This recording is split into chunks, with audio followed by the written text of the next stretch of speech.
Assalamualaikum warahmatullahi wabarakatuh. Salam sejahtera. Alhamdulillah, nahmaduhu wa nusalli ala rasulihil karim.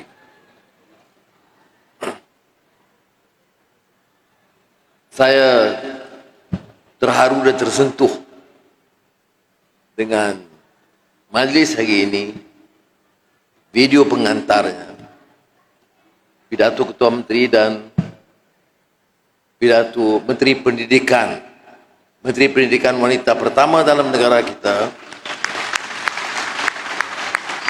dan yang kami semua letakkan harapan agar dapat meningkatkan mutu pendidikan dan kebajikan keluarga di Kementerian Pendidikan.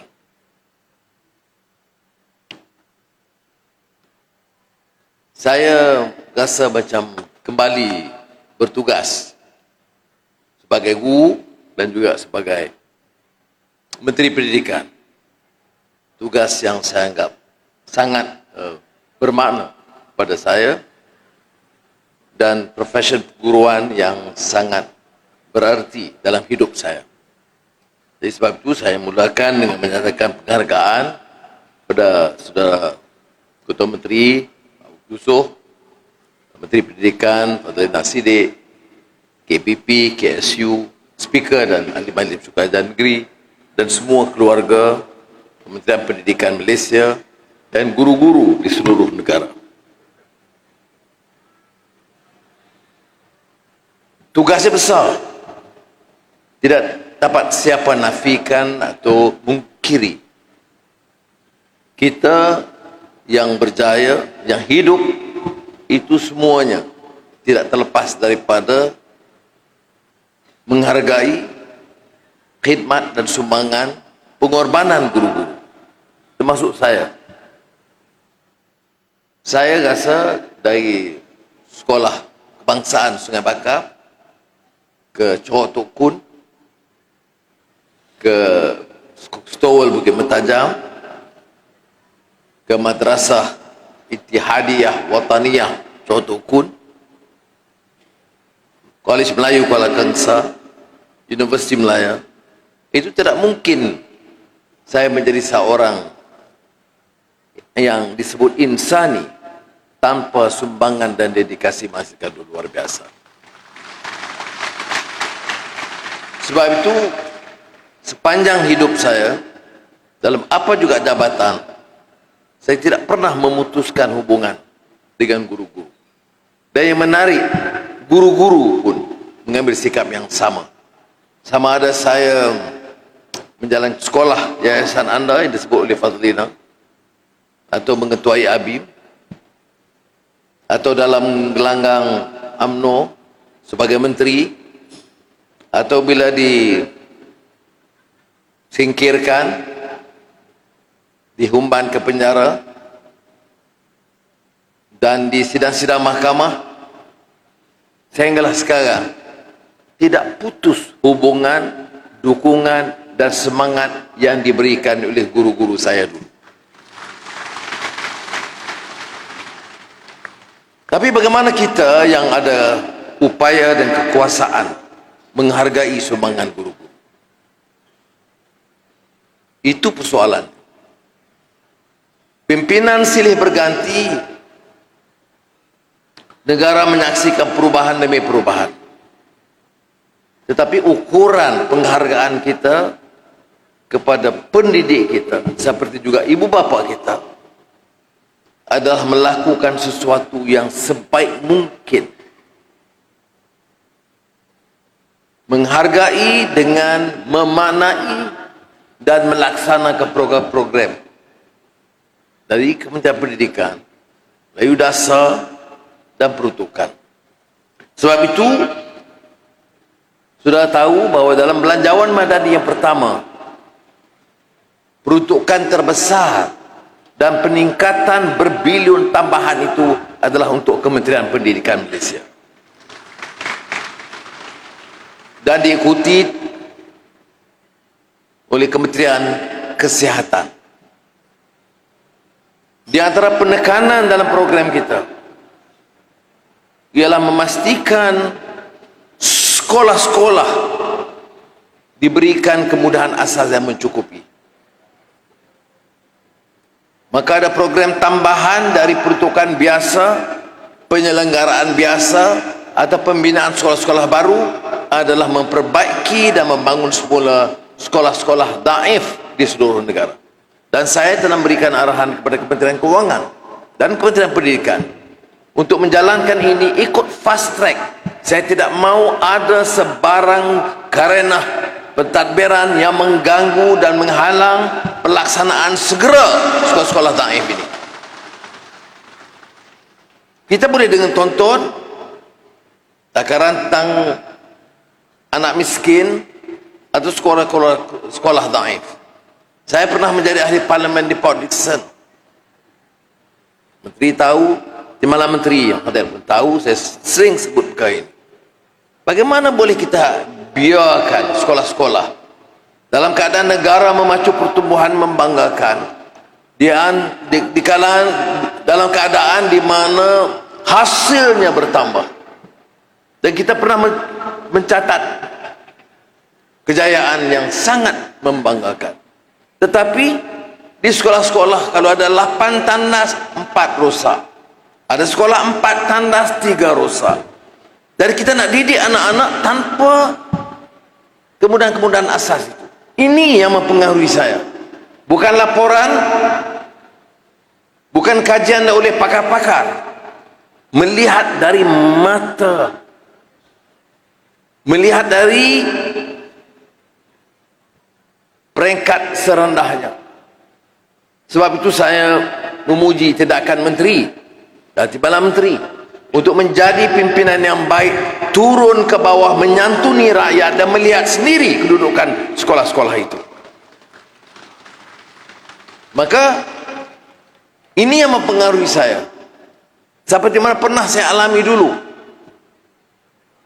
tahun 90-an di kalangan sementara kita mencatat pertumbuhan yang cukup menakjubkan,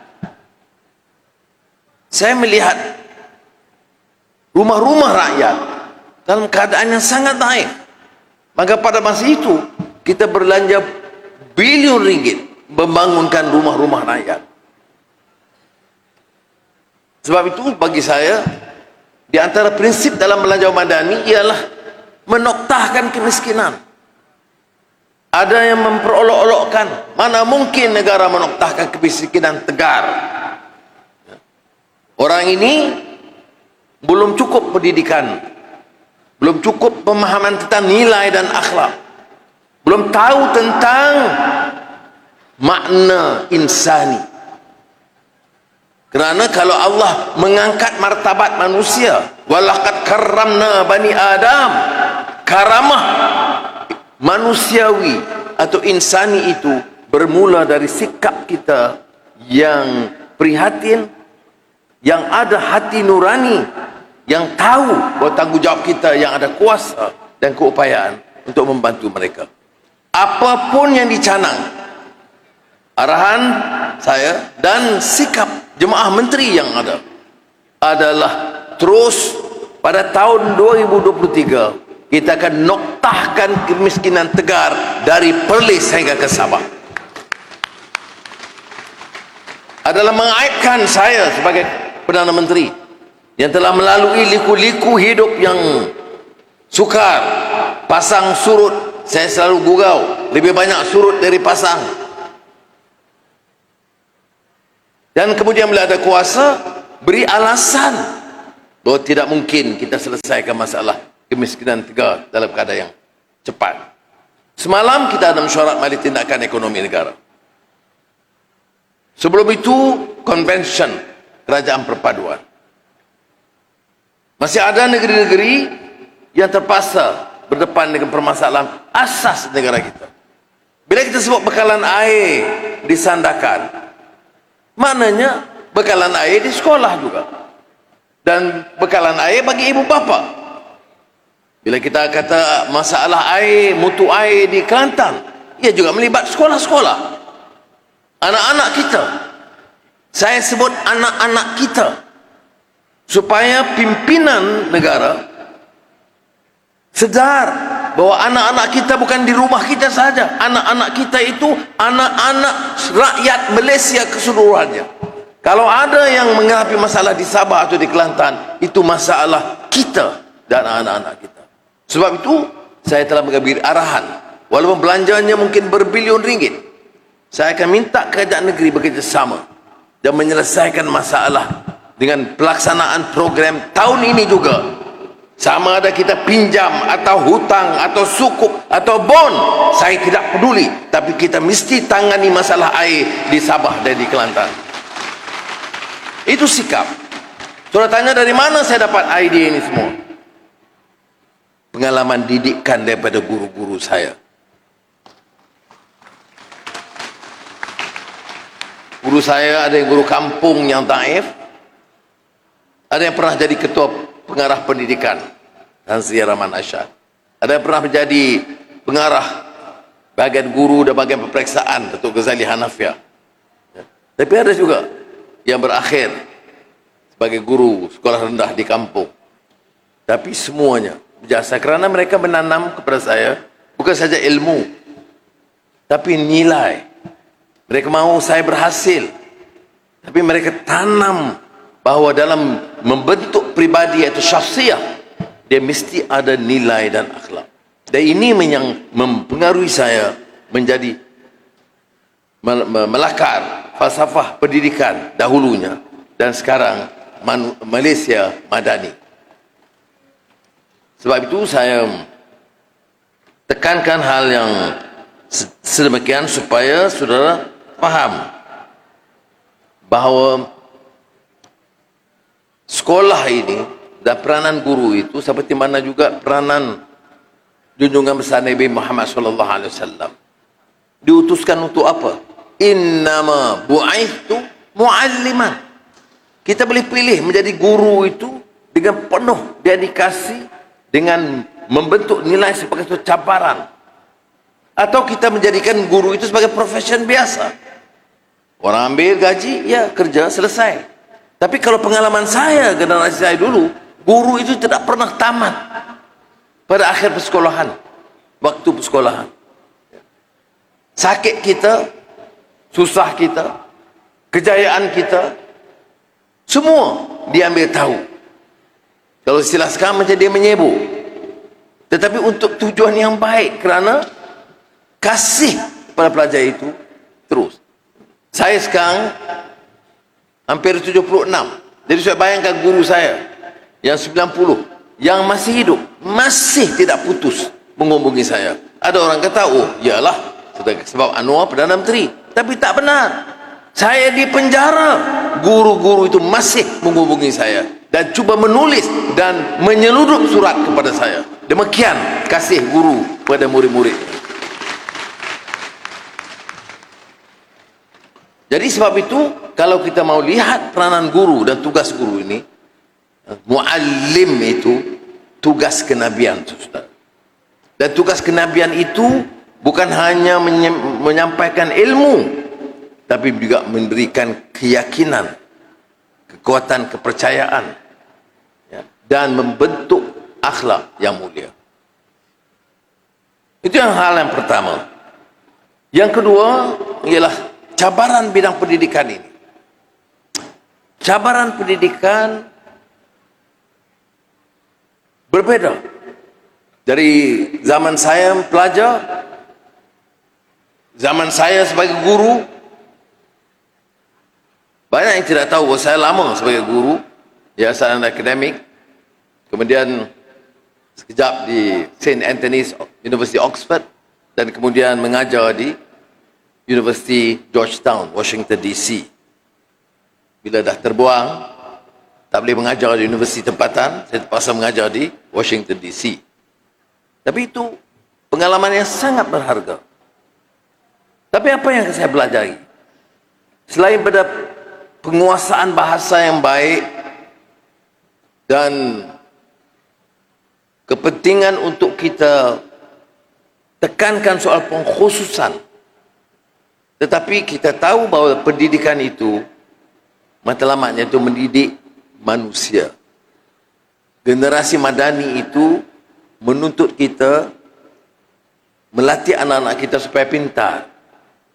Tapi pintar sebagai manusia, bukan sebagai haiwan. Fadlina sebut beberapa buku-buku awal saya baca, Paulo Freire, Ivan Illich, yang menyentuh banyak soal pendidikan. Yang nak dididik itu bukan lembu kudus, kata dia, bukan a sacred cow yang hanya patuh, yang walak tanpa berfikir. Dan ini akan membentuk generasi. Sama belajar soal Melayu atau soal bahasa atau soal agama, dia bukan diminta untuk menjadi pak turut yang tidak berfikir. Sebab itu budaya kreatif, creative thinking itu mesti hidup. Guru-guru mesti galak ke anak-anak, menyoal, mencabar dengan sopan, dan mesti mampu bersabar menyantuni mereka. Generasi akan datang tidak mungkin akan dapat bertapak sebagai suatu generasi yang hebat kalau kita tidak latih mereka untuk bertanya, mempertikai, atau tidak setuju dengan baik, dan kita mendidik mereka supaya menimba ilmu. Dengan syarat guru-guru juga berupaya mencari waktu menambah kemahiran mereka dan ilmu mereka. Ini saya tekankan kerana di banyak tempat saya sebut, bila kita terlalu mementingkan soal pengkhususan, specialization, kadang-kadang kita hilang kemanusiaannya. Dia pakar bidang account, dia pakar bidang jurutera atau digital technology, tapi dia tidak tahu nilai kemanusiaan. Dia tidak terasa terpanggil untuk menyelesaikan masalah kemiskinan tegar. Ada daerah yang tidak ada bekalan air, atau bekalan elektrik, atau jalan meropak-lopak. Harry Miller, seorang pakar yang pernah menjadi dekan di Universiti Harvard, universiti terkemuka di dunia, di antaranya menulis buku mengenai pendidikan dan kritikan terhadap tradisi ilmu di Universiti Harvard. Apa katanya? Judul buku itu Excellence Without a Soul. Pintar, punya kemahiran, keterampilan dalam bidang tertentu yang khusus, tapi tidak ada nilai kemanusiaan dan insan. Universiti, gedung hebat, tetapi rakyat yang di sekitar universiti,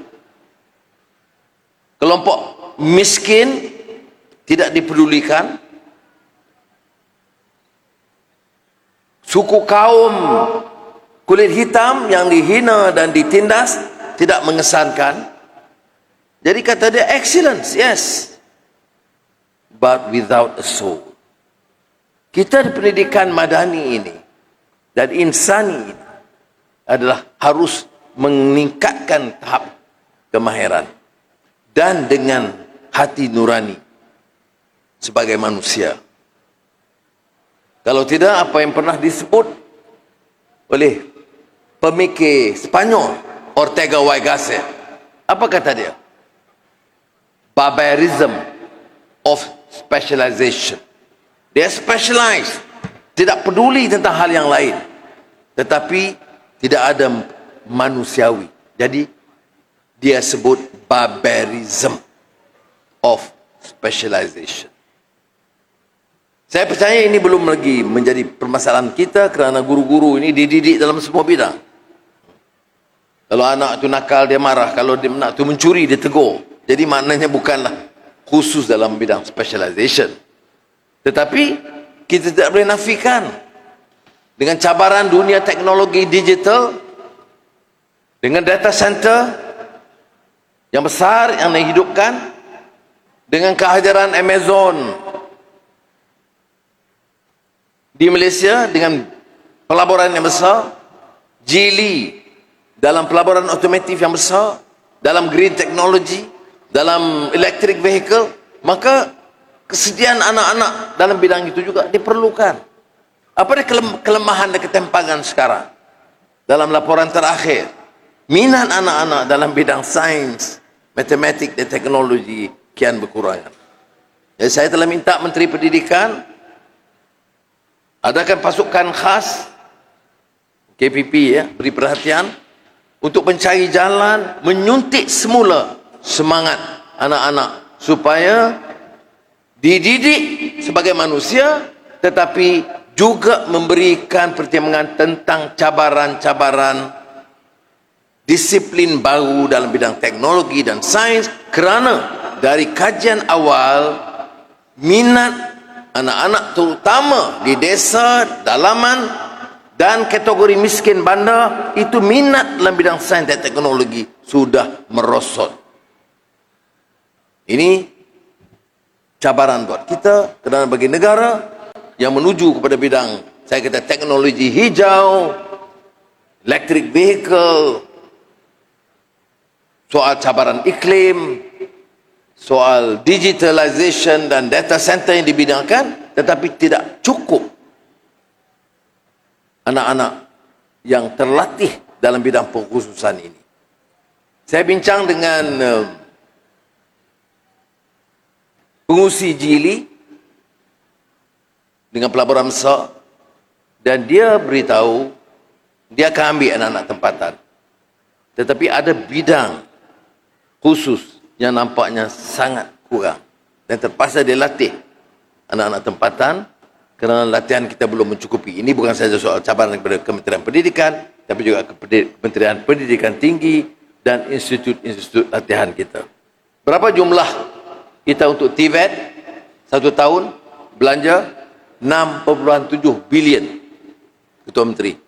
6.7 bilion ringgit latihan TVET.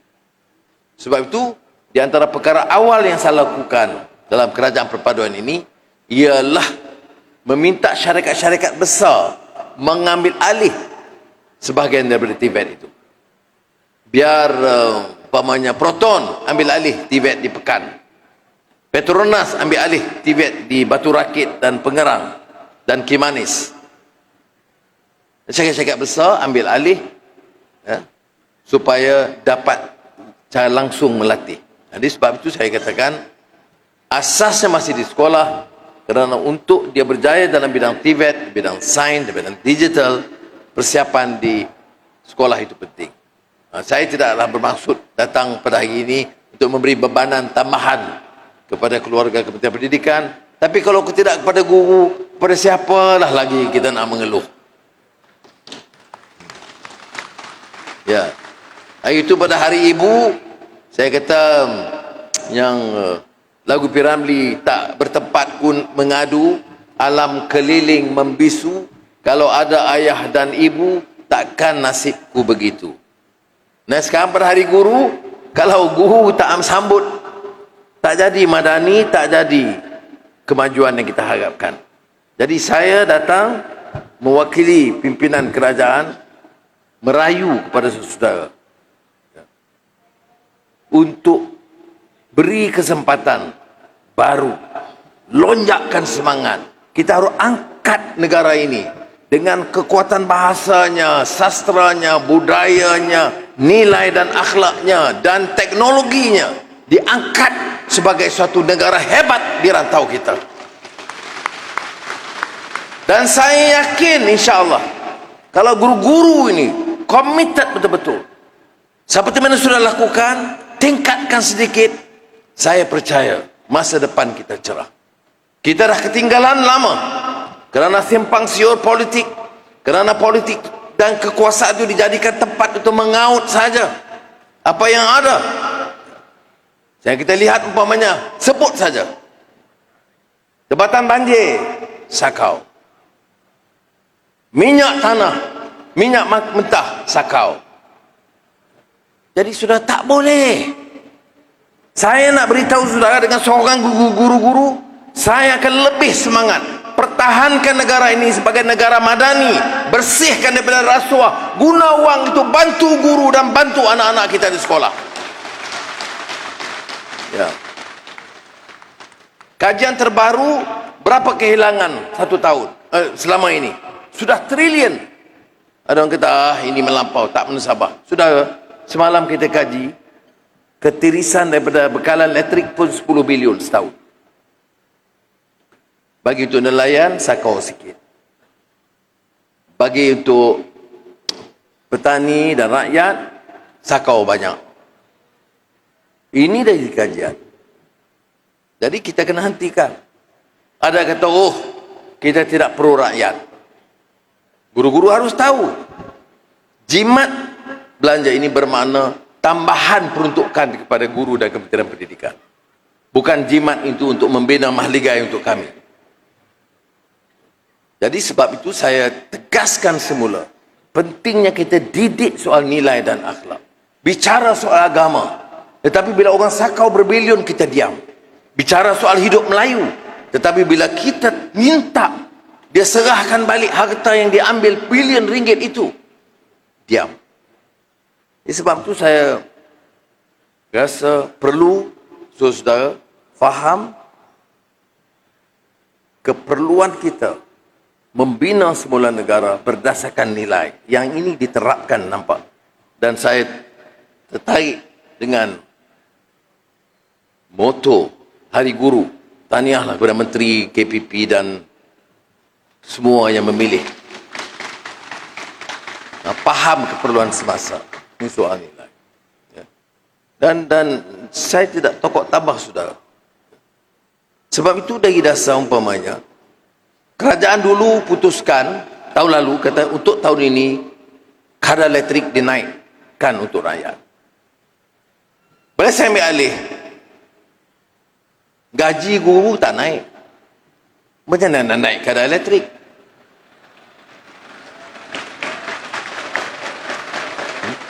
Jadi saya kata, oleh itu, tapi kadar elektrik subsidinya terlalu tinggi. Mencecah hampir 30 bilion ringgit. Jadi saya kata, penyelesaian macam mana? Saya kata, pertama yang kita buat 2-3 bulan yang lalu, jangan naikkan untuk B40 dan M40. Jangan naikkan bagi syarikat-syarikat kecil, SME, syarikat pertanian. Naikkan bagi syarikat-syarikat gergasi, syarikat-syarikat besar, multinational corporation, naik kadar elektrik. Maka satu round kita naik. Jimat beberapa bilion. Semalam saya putuskan, jangan naik kadar elektrik bagi semua rumah rakyat. M40, B40, mana semua di Dewan ni tak naik. Tetapi kalau di rumah itu rumah orang besar, rumah rasmi Perdana Menteri, rumah Ketua Menteri, 4-5 air condition, naiklah kadarnya seperti yang di kosnya. Kemudian sabar. Jadi kalau T20 kita naik kadar elektrik, jadi bagaimana kata saya ini pro orang kaya? Sekarang kita subsidi minyak pun begitu juga. Jadi apa kaitan dengan Hari Guru ni? Kita perlu dana untuk pendidikan. Kita perlu dana untuk berikan upah dan gaji yang berpatutan kepada guru-guru. Sebab itu kepada penjawat awam, bulan lalu saya sebut, jangan bimbang. Saya sebagai Perdana Menteri tidak akan khianati amanah ini. Saudara, kita pacu pertumbuhan tahun ini. Suku tahun pertama 5.6% pertumbuhan, paling tinggi berbanding China atau Indonesia atau Vietnam. Inflasi menurun, pelaburan bertambah. Bila hasil banyak, sebagian hutang boleh kita bayar. Dan percayalah, di antara keutamaan saya ialah menaikkan allowance guru-guru dan perkhidmatan awam.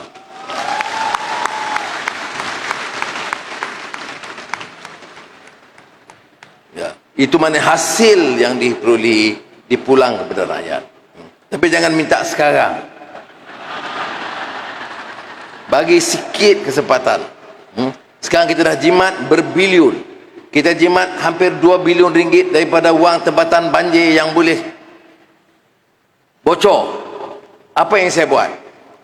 800 juta untuk banjir di Johor, 1 bilion banjir tempatan banjir di Sungai Golok, Kelantan. Kita jimatkan.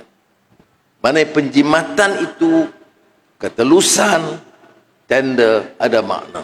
Jadi janganlah anggap bahawa ini dalam soal pengurusan kerajaan asing. Ini soal guru. Ajar anak-anak. Kita nak ajar anak-anak, curi pensel kelas pun tak boleh.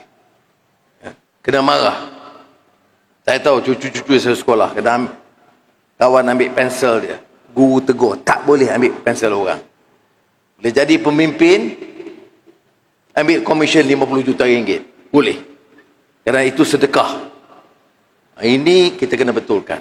Betulkan nilai dan akhlak anak-anak di samping penguasaan dalam bidang dan disiplin baru.